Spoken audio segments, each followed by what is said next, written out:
Hi everyone. நம்ம இன்னைக்கு பார்க்க போற டாபிக் என்ன அப்படினா ஒரு இம்பார்ட்டன்ட்டான ஒரு 5 மார்க் அப்படினு சொல்லலாம். 11th physics 10th chapterல இந்த டாபிக் இருக்கு. பார்த்தாவே தெரியும் இல்லையா? Linear simple harmonic oscillator. இந்த லீனியர் சிம்பிள் ஹார்மோனிக் ஆசிலேட்டர் அப்படினா என்னன்னு பார்க்கிறதுக்கு முன்னாடி லீனியர் அப்படினா நமக்கு என்னன்னு முதல்ல தெரியணும்.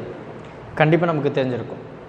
லீனியர் அப்படினா ஒரு ஆப்ஜெக்ட் வந்து எனக்கு ஸ்ட்ரைட்டா டிராவல் ஆகிறது தான் நம்ம லீனியர் மோஷன் அப்படின்னு சொல்லுவோம். ஃபார் எக்ஸாம்பிள் இதுதான் எனக்கு இருக்கிற சர்ஃபேஸ்னு வச்சுப்போம். கன்சிடர் இது ஒரு ரோடாகவே இருக்கட்டுமே, ரைட்டா?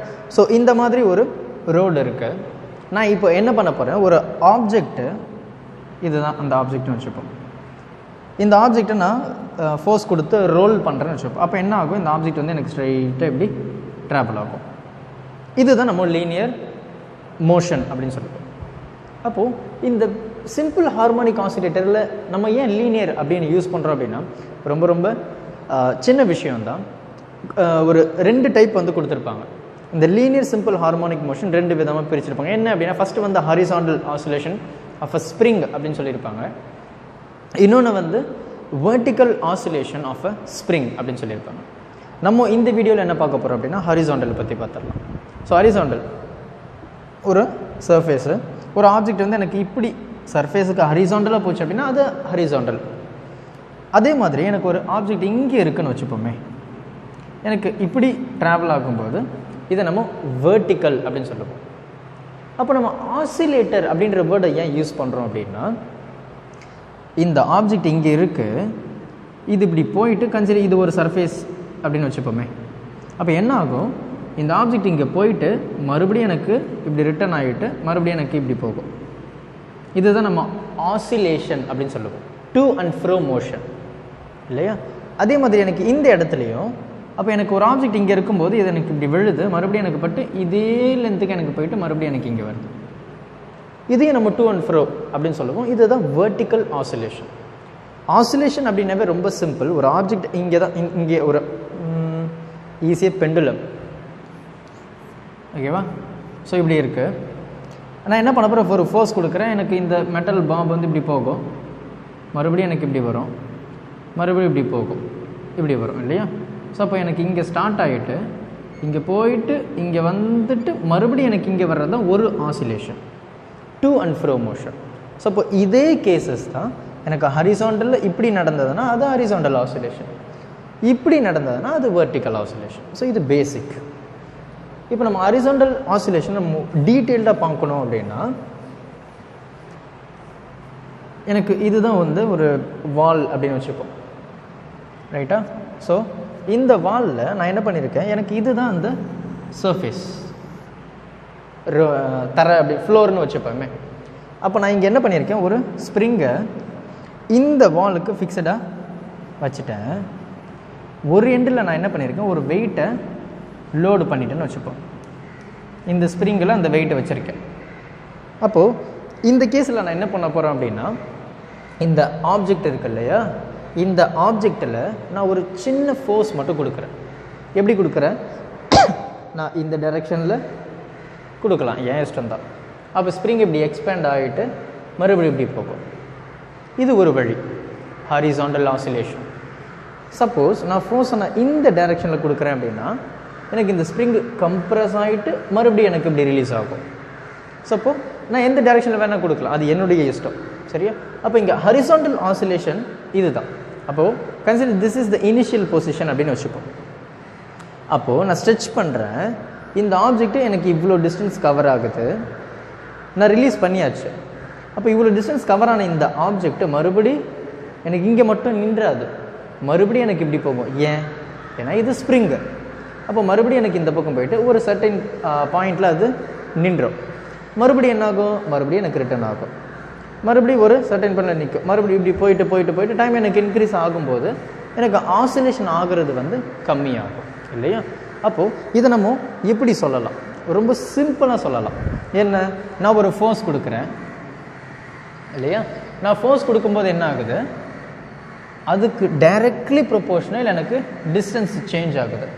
ஏன் நம்ம டைரக்ட்லி ப்ரொபோர்ஷனல் யூஸ் பண்ணுறோம் அப்படின்னா நான் எவ்வளோ ஃபோர்ஸ் கொடுக்குறேனோ அந்த அளவுக்கு தான் எனக்கு ஆப்ஜெக்ட் டிஸ்டன்ஸை கவர் ஆகும். அப்போது அந்த force is directly proportional to the displacement, right? அப்போது நான் ஃபோர்ஸ் கம்மியாக கொடுத்தேன் அப்படின்னா கம்மியான டிஸ்டன்ஸ் அது மூவ் ஆகும். ஃபோர்ஸ் அதிகமாக கொடுத்தேன் அப்படின்னா எனக்கு அதிகமான டிஸ்டன்ஸ் கவர் ஆகும். ஆனால் இந்த ஸ்ப்ரிங் வந்து எனக்கு லீனியர் மோஷனில் இருக்காது. ஏன்னா அந்த ஸ்ப்ரிங்கோட எலாஸ்டிசிட்டி அதனுடைய தன்மை வந்து மாறிடும். அப்போது எனக்கு ஆம்ப்ளிடியூட் லெஸ்ஸாக இருந்ததுன்னா மட்டும்தான் அது லீனியர் சிம்பிள் ஹார்மோனிக் மோஷன், அதாவது ஹாரிசாண்டலில், ரைட்டா? அப்போது என்னுடைய ஆம்ப்ளிடியூட் மினிமமாக இருக்கணும். அப்போ ஆம்ப்ளிடியூட் எனக்கு மினிமமாக இருந்ததுன்னா அது ஹாரிசாண்டல் ஆசிலேஷனில் நம்ம கன்சிடர் பண்ணலாம். அது அதிகமாகச்சு அப்படின்னா நம்ம அதை நான் லீனியர் ஆசிலேஷன் அப்படின்னு சொல்லுவோம். ஸோ நம்ம என்ன பார்க்குறோம்? Linear oscillation. அப்போது என்னுடைய ஆம்ப்ளிடியூட் வந்து ஓரளவுக்கு கம்மியாக தான் இருக்கும். அப்போ நான் ஃபோர்ஸ் கொடுக்குறேன், அந்த டிஸ்டன்ஸ் வந்து கவர் ஆகுது. ரெண்டுமே டைரக்ட்லி ப்ரொபோர்ஷனல். நான் எவ்வளோ ஃபோர்ஸ் கொடுக்குறனோ அந்த அளவுக்கு தான் இது டிஸ்டன்ஸை கவர் ஆகும். So directly proportional. அப்போது இந்த டைரக்ட்லி ப்ரொபோர்ஷனல் எடுக்கிறதுக்கு நான் என்ன பண்ண போகிறேன்? ஒரு கான்ஸ்டன்ட்டை இன்க்ளூட் பண்ணுறேன், அது கே அப்படின்னு சொல்கிறேன். இந்த டிஸ்டன்ஸ் அதே தான் எக்ஸ்ன்னு சொல்கிறேன். இந்த K is nothing but the restoring force அப்படின்னு சொல்லியிருப்பாங்க. ரெஸ்டோரிங் ஃபோர்ஸ் அப்படின்னா என்ன? எனக்கு இந்த ஆப்ஜெக்ட் எனக்கு இங்கே இருக்குது, ரைட்டா? நான் ஒரு ஃபோர்ஸ் கொடுக்குறேன், ரைட்? அப்போ ஃபோர்ஸ் கொடுக்கும்போது என்ன ஆகும்? இந்த எனக்கு ஆப்ஜெக்ட் எனக்கு ஸ்ப்ரிங்கை ஸ்ட்ரெச் ஆகும்போது எனக்கு இந்த ஆப்ஜெக்டுடைய பொசிஷன் இங்கே இருக்கும் இல்லையா? நான் மறுபடியும் கையை எடுத்துட்டேன், என்ன ஆகும்? இந்த ஸ்ப்ரிங் எனக்கு இப்படி போகும். இது மட்டும் இல்லாமல் எனக்கு இங்கேயும் கொஞ்சம் டிஸ்டன்ஸ் கவர் ஆகும். இந்த எட்ஜை தான் நம்ம ரெஸ்டோரிங் ஃபோர்ஸ் அப்படின்னு சொல்லுவோம். Restoring force in the sense நான் ஆப்ஜெக்ட் இங்கே இழுத்து வச்சுட்டு எனக்கு இந்த ஸ்டோர் பண்ண ஃபோர்ஸ் தான் மறுபடியும் எனக்கு ரிட்டர்ன் எடுத்துகிட்டு போகுது. அதுதான் ரெஸ்டோரிங் ஃபோர்ஸ். அப்போது இந்த ரெஸ்டோரிங் ஃபோர்ஸ் எப்படி இருக்கும் அப்படின்னா is always opposite to the direction. எனக்கு டிஸ்பிளேஸ்மெண்ட் இப்படி இருந்தாலுமே எனக்கு ரெஸ்டோரிங் ஃபோர்ஸ் ஆப்ஜெக்ட் எப்படி எடுத்துகிட்டு போகுது? இந்த பக்கம் எடுத்துகிட்டு போகுது, பின்னாடி, ரைட்? ஆப்போசிட் டைரக்ஷன் அப்படின்றனால நமக்கு வெறும் கேஎக்ஸ் போடாமல் மைனஸ் கேஎக்ஸ் அப்படின்னு சொல்லியிருப்பாங்க. இப்போ புரிஞ்சிருக்கோம் அது ஏன் மைனஸ் அப்படின்னு, ரைட்? அப்போது F which is equal to minus K X. அப்போது நான் எவ்வளோ ஃபோர்ஸ் கொடுக்குறேனோ அந்த அளவுக்கு தான் அது டிஸ்டன்ஸ் கவர் ஆகும்னு சொல்லியாச்சு. ஸோ இங்கே நான் என்ன இம்ப்ளிமெண்ட் பண்ண போகிறேன் அப்படின்னா நியூட்டன் செகண்டில். நியூட்டன் செகண்டில் என்ன சொல்லுது? ஒரு ஆப்ஜெக்டை வந்து நான் ஒரு ஃபோர்ஸ் கொடுத்து மூவ் பண்ணுறேன் அப்படின்னா நான் எவ்வளோ ஃபோர்ஸ் கொடுக்குறேன் அந்த அளவுக்கு தான் அந்த ஆப்ஜெக்ட் மூவ் ஆகும். இதுதான் நியூட்டன் செகண்டில். So instead of writing F, நமக்கு தெரியும் F which is equal to M A. ஏன் சார் எம்ஜி யூஸ் பண்ணலை? எம்ஜி வந்து நம்ம வேர்ட்டிக்கலுக்கு யூஸ் பண்ணுவோம், எம் ஏ தான் இங்கே, because the object moves in horizontal surface, right? அப்போது இங்கே M A which is equal to minus K X. M அப்படின்றது ஆப்ஜெக்டுடைய மாஸ், ஏ அப்படின்றது அந்த ஆப்ஜெக்டுடைய அக்சலரேஷன் இல்லையா, which is equal to minus K X. இந்த அக்சலரேஷன் வந்து நம்ம ப்ரீவியஸ் வீடியோவில் பார்த்துருப்போம் இல்லையா? அந்த displacement, velocity, acceleration of a simple harmonic motion படிச்சிருப்போம். ஸோ அதிலிருந்து அக்சலரேஷன் என்ன சொல்லியிருப்பாங்க அப்படின்னா, right, minus omega square Y அப்படின்னு சொல்லியிருப்பாங்க அக்சலரேஷனுடைய வேல்யூ, ரைட்? இது என்ன அப்படின்னா ஆங்குலர் ஃப்ரீக்வன்சி, இது என்ன அப்படின்னா டிஸ்டன்ஸ், ரைட்? இந்த இடத்துல நான் என்ன டிஸ்டன்ஸ் எடுத்திருக்கேன் அப்படின்னா எக்ஸ் அப்படின்னு டினோட் பண்ணியிருக்கேன். வாட் எவர் எப்படி வேணால் டினோட் பண்ணலாம், எந்த ஒரு பிரச்சனையும் இல்லை. ஆனால் அது டிஸ்பிளேஸ்மெண்ட், அது என்ன ஒரு வேரியபிளாக இருந்தாலுமே ஃபைன். அப்போது அக்சலரேஷன் அப்படின்னா நமக்கு என்ன தெரியும்? Minus omega square Y. அப்போது இந்த எம்மை நான் அப்படியே எழுதுகிறேன். அக்சலரேஷனுக்கு பதிலாக minus omega square Y which is equal to இந்த மைனஸ் அதே கே அதே எக்ஸ். நான் இங்கே என்ன சொல்லிட்டேன்? ஒய்ன்றது டிஸ்டன்ஸ்னு சொல்லிட்டேன், இந்த எக்ஸும் எனக்கு டிஸ்டன்ஸ் தான். ஸோ அப்போது இந்த ஃபார்முலா எப்படி மாற்றுறேன்? ஒய்க்கு பதிலாக எக்ஸ் அப்படின்னு சொல்லிட்டு அதே டிஸ்பிளேஸ்மெண்ட்டை சொல்லிடுறேன் எக்ஸ். இதில் எதனா கேன்சல் பண்ண முடியுமா? கண்டிப்பாக பண்ணலாம் சார். என்ன பண்ணலாம்? இந்த எக்ஸும் இந்த எக்ஸும் போச்சு, இந்த மைனஸும் இந்த மைனஸும் போச்சு. அப்போ எனக்கு எப்படி இருக்கும்? M omega square which is equal to K. Omega square which is equal to K by M. என்ன பண்ண? இந்த எம்மை நான் இங்கே எடுத்துகிட்டு வந்துட்டேன். Omega which is equal to root of k by m. எனக்கு இந்த ஸ்கொயர் அந்த பக்கம் போயிடுச்சுன்னா ரூட் நமக்கு தெரிஞ்ச இல்லையா? ரைட், இது முடிஞ்சாச்சு. ஸோ இதை தான் நான் என்ன சொல்கிறேன், ஆங்குலர் ஃப்ரீக்வன்சி அப்படின்னு சொல்கிறேன். Angular frequency. ரைட், அப்போது இது எனக்கு ஆங்குலர் ஃப்ரீக்வன்சி. அப்போது ஒரு ஆப்ஜெக்ட் எனக்கு ஆசிலேட் ஆகும்போது அந்த ஆசிலேஷனுடைய ஃப்ரீக்வன்சி இது ஆங்குலர். Right, angular. அப்போது ஆசிலேஷன் ஆஃப் அ ஃப்ரீக்வன்சி நம்ம என்ன சொல்லுவோம் அப்படின்னா, நான் இங்கே ஃப்ரீக்வன்சி ஆஃப் ஆசிலேஷன் அப்படின்னு எழுதுறேன்.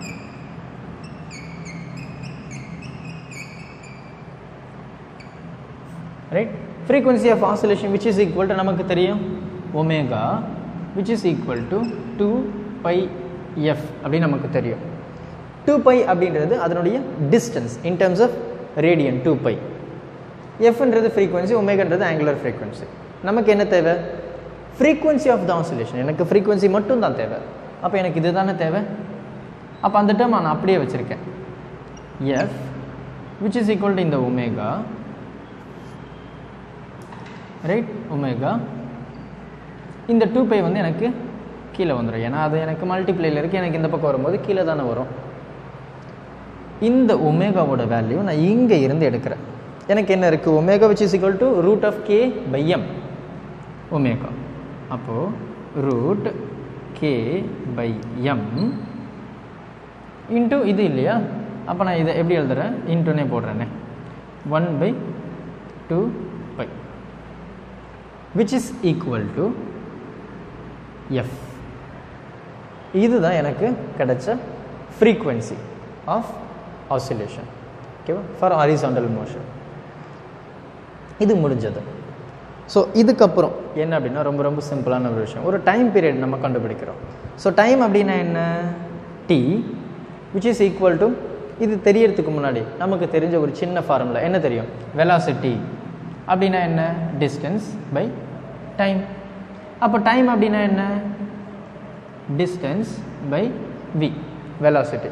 எனக்கு இங்கே டிஸ்டன்ஸ் என்ன கவர் ஆகுது, ஒரு ஆப்ஜெக்ட் வந்து சர்க்குலர் இல்லையா, ஆசிலேஷன். அப்போது இதை நான் 2π அப்படின்னு சொல்லுவேன். இந்த velocity is nothing but the angular velocity இல்லையா. ஸோ இது எல்லாம் ஒரு பக்கம் இருக்கட்டும். இப்போ நம்ம இங்கே என்ன கண்டுபிடிக்க போகிறோம், time period of the oscillation. நமக்கு ஃப்ரீக்வன்சி அப்படின்னா என்ன தெரியும், number of oscillation per second அப்படின்னு படிச்சிருப்போம். இதை நாலேஜ் ரைட்டா. ஃப்ரீக்வன்சி அப்படின்னா number of oscillation per second. நான் ரொம்ப டீட்டெயில்டாக சொல்லியிருப்பேன், எலக்ட்ரிசிட்டி லெசன் எடுக்கும்போது நான் சொல்லியிருப்பேன் இல்லையா. நம்பர் ஆஃப் ஆசிலேஷன் அப்படின்னா என்ன, ஃபார் எக்ஸாம்பிள் எனக்கு இந்த மாதிரி ஒரு ஆசிலேஷன் இருக்குது, எனக்கு ஒரு செகண்டுக்கு எனக்கு ஒரு அப் ஒரு டவுன், இதுதான் நம்ம ஒரு சைக்கிள் அப்படின்னு சொல்லுவோம். இந்த ஒரு சைக்கிள் வந்து எனக்கு ஒரு செகண்டுக்கு நடந்தது அப்படின்னா இதுதான் 1 ஹெர்ட்ஸ். நமக்கு இந்தியாவில் மொத்தமாக பார்த்தீங்க அப்படின்னா 50 ஹெர்ட்ஸ் அப்படின்னு இருக்கும். 50 ஹெர்ட்ஸ் அப்படின்னா என்ன, ரொம்ப சிம்பிள். எனக்கு ஒரு செகண்டுக்கு இந்த மாதிரி இது ஒரு சைக்கிள் அப்படின்னா எனக்கு 50 சைக்கிள் நடந்திருக்கும். அதுதான் நம்ம 50 ஹெர்ட்ஸ் அப்படின்னு சொல்லுவோம். ஸோ அப்போ ஃப்ரீக்வன்சி அப்படின்னாவே number of oscillation per second. இதுதான் நம்பர் ஆஃப் ஆசிலேஷன். எவ்வளோ செகண்டுக்கு, ஒரு செகண்டுக்கு. அப்போ frequency is nothing but the number of oscillation per second. அப்போ டி அப்படின்னு எடுத்தோன்னா எனக்கு என்ன ஆகும், டி இந்த பக்கம் போயிடும். T which is equal to 1/f. இதுதானே டைம் பீரியடு. எனக்கு எஃப் அப்படின்னா நான் இங்கேயே சொல்லிட்டேன் வேல்யூ. அப்போ டி அப்படின்னா என்ன, 1/f. அப்போ இந்த எஃப்பை நான் அப்படியே இன்வெஸ்ட் பண்ணுவேன். எப்படி எழுதுனா பாருங்களேன், T which is equal to, எனக்கு கீழே இருக்குது இது மேலே, இது எனக்கு அப்படியே கீழே இருக்கும், எனக்கு அப்படியே இன்வெஸ்ட் இல்லையா, m/k. இதுதான் எனக்கு டைம் பீரியட். இது வந்து எனக்கு ஃப்ரீக்வன்சி, இது வந்து எனக்கு டைம் பீரியட். அதுக்கப்புறம் நம்ம புக்கில் கொடுத்துருப்பாங்க எக்ஸ் ஆஃப் டி அப்படின்னு சொல்லி கொடுத்துருப்பாங்க, which is equal to a sin, right, a sin omega t plus phi அப்படின்னு சொல்லியிருப்பாங்க. ஸோ அதே மாதிரி இன் டர்ம்ஸ் ஆஃப் காஸும் சொல்லியிருப்பாங்க, a cos omega t plus phi அப்படின்னு சொல்லியிருப்பாங்க. ரொம்ப சிம்பிள் தான், நமக்கு தெரியும். இது டிஸ்பிளேஸ்மெண்ட், நம்ம எல்லாமே நம்ம ப்ரீவியஸாக பார்த்த ஒரு விஷயம் தான். என்ன கண்டுபிடிச்சிருப்போம், y which is equal to a sin omega t அப்படின்னு படித்தோம், ஞாபகம் இருக்கா, ஒமேகா டி அப்படின்னு நம்ம சொல்லியிருப்போம். ஸோ அந்த வீடியோ பார்க்கல அப்படின்னா பாருங்கள், நான் இந்த வீடியோட டிஸ்கிரிப்ஷனில் நான் அந்த லிங்க்கு கொடுக்குறேன். அப்போ டிஸ்பிளேஸ்மெண்ட் அப்படின்னா ஏ சைன் ஒமேகா டி, அதே தான் இங்கே displacement. in terms of time. A sin omega t இந்த phi இது எல்லாமே கான்ஸ்டன்ட் தான். A கான்ஸ்டன்ட், ஒமேகா கான்ஸ்டன்ட், ஃபையும் கான்ஸ்டன்ட். ஸோ இது நம்ம இந்த டேர்ம்லையும் எழுதலாம், இந்த டேர்ம்லையும் நம்ம எழுதலாம் அப்படின்னு சொல்லியிருப்பாங்க. ஸோ அப்போது இது கடைசியாக என்ன கன்க்ளூட் பண்ணியிருப்பாங்க அப்படின்னா, இந்த linear simple harmonic motion for horizontal right எதை டிபெண்ட் பண்ணியிருக்கோம் அப்படின்னா ஆம்ப்ளிடியூடை மட்டும்தான் டிபெண்ட் பண்ணியிருக்கோம். இதுதான் இதோட கான்செப்ட். ஆம்ப்ளிடியூட் இந்த சைன் எனக்கு ஆசிலேஷன் ரொம்ப லாங்காக போச்சு அப்படின்னா இது நான் லீனியர் அப்படின்னு சொன்னேன், ஸ்டார்டிங்லேயே சொன்னேன். அப்போது எனக்கு லீனியராக இருக்கணும் அப்படின்னா நான் கம்மியான டிஸ்டன்ஸை தான் கவர் ஆகணும், அதுதான் ஆம்ப்ளிடியூட். ஸோ ஆம்ப்ளிடியூடை பேஸ் பண்ணி தான் எனக்கு இருக்கும் அப்படின்னு சொல்லியிருப்பாங்க ரைட். ஸோ பொறுமையாக பாருங்கள், இதுதான் ஃப்ரீக்வன்சி டைம் பீரியட். எதனா டவுட்ஸ் இருந்தது அப்படின்னா கமெண்ட் பண்ணுங்கள். Thank you. Help others with a smile.